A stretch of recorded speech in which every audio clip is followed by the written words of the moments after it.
regardez plutôt, on retrouve des seuils de porte nommés EX90. La contreporte, elle est très sobre, hein, magnifique sonorisation Bowers & Wilkins, toujours parfaite et une haute restitution et fidélité de sonorité avec le petit haut-parleur en position centrale, ainsi que les haut-parleurs nichés dans les appuis-têtes. Ça, c'est pour avoir une route avec une pleine zénitude. D'ailleurs, route qui s'arrêtera à 180 km/h comme toutes les Volvo aujourd'hui. On continue sur la planche de bord avec un magnifique boisé, véritable pour le coup, avec une lumière d'ambiance. Vous voyez, c'est quelque chose de très doux, très sobre, diffus de part et d'autre de la planche de bord, sympathique. Et puis cette ambiance Volvo Android Automotive intégrée.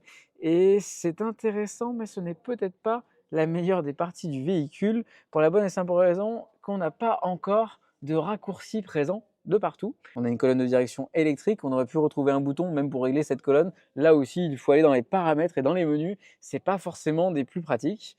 Les sièges sont chauffants mais ne sont pas ventilés, attention, ils sont par contre massants. On retrouve des sièges chauffants également à l'arrière, un chargeur par induction ventilé, un bon point pratique. On a au milieu une énorme surface permettant de ranger des affaires qu'on retrouve également de ce côté. Petite déception toutefois, on a une possibilité de baigner avec une lumière naturelle grâce à un toit panoramique présent, mais qui ne possède pas, et ça c'est dommage, de vélum électrique et qui du coup n'est pas ouvrant. Donc on peut se poser la question, c'est un peu dommage. Au vu du prix de la voiture, ça aurait pu être un élément traité anti-UV d'origine.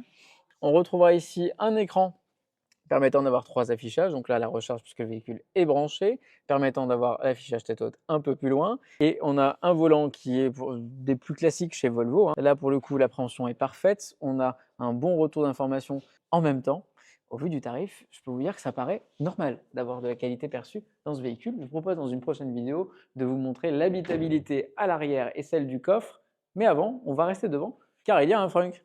Vous retrouvez ici un peu plus de 40 litres de chargement permettant de ranger les câbles sans avoir à s'encombrer de ces derniers dans la partie arrière du véhicule. Car vous allez le voir, à l'arrière, il y a également un grand rangement